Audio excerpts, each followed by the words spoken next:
Star-studded ang kauna-unahang lights, camera, run takbo para sa pelikulang Pilipino, ang Run for a Cause para sa MovieWorks Welfare Foundation o MOWEL Fund. Dinaluhan ito ng board members na sina Asia's multimedia star Alden Richards at Kapuso primetime king Dingdong Dantes. One way or another, as long as you're being immersed in that passion that you have, you find the purpose within it. How can it be of help to the community, to the people around you? And this means a lot for the industry. Ito yung mapupunta para sa ating marginalized workers ng movie and television. So we're all racing for a good cause.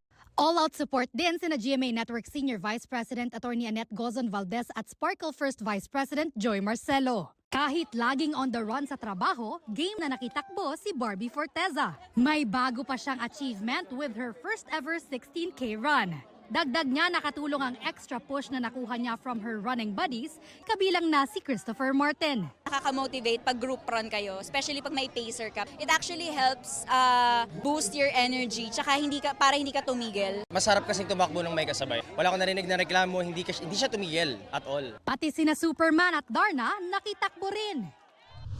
Kapag takbo, hindi talaga sukatan ang layo ng mararating nyo, mapa 5K, 10K o 16K. Ang mahalaga, bumangon kayo at kumilos para sa inyong kalusugan.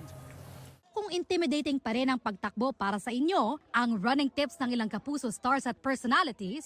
Mas nakaka-energize Pag tinapos mo yung takbo mo, tapos yung buong araw mo parang feeling mo good vibes ka parati. It makes you sharp talaga pag sa umaga. May mga kilala kami gabi tumatakbo.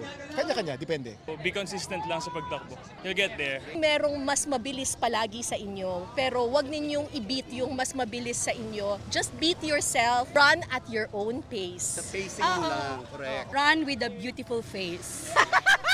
Para sa GMA Integrated News, Bea Pinlac, nakatutok 24 oras.